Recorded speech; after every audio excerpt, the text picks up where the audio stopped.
উচ্চ আদালতের নির্দেশে ২১ আগস্ট গ্রেনেড হামলা মামলায় বিএনপির ভারপ্রাপ্ত চেয়ারম্যান তারেক রহমানের বিরুদ্ধে জারি করা গ্রেপ্তারি পরোয়ানা প্রত্যাহার করা হয়েছে। ১৭ ফেব্রুয়ারি রাষ্ট্রপক্ষের আবেদনের পরিপ্রেক্ষিতে ঢাকা দ্রুত বিচার ট্রাইব্যুনাল ১-এর বিচারক রফিকুল ইসলাম এই আদেশ দেন।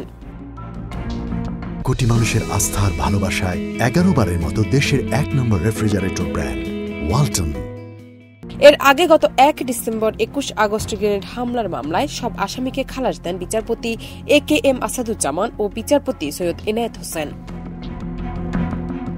গ্রেপ্তারি পরোয়ানা প্রত্যাহারের বিষয়ে দ্রুত বিচার ট্রাইব্যুনাল ১-এর special public prosecutor Abdur Rashid Molla জানান, ২১ আগস্ট গ্রেনেড হামলা মামলায় তারেক রহমান সহ খালাস পাওয়া বেশ কয়েকজন আসামি পলাতক ছিলেন। আদালত রায়ে তাদের বিরুদ্ধে আগে থেকে গ্রেপ্তারি পরোয়ানা প্রত্যাহারের আদেশ দেন।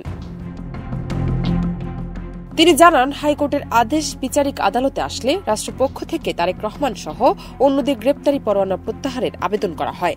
সেই আবেদনের প্রেক্ষিতে পরোয়ানা প্রত্যাহারের আদেশ দেন আদালত। জান্নাত নিপু, দেশ রূপান্তর।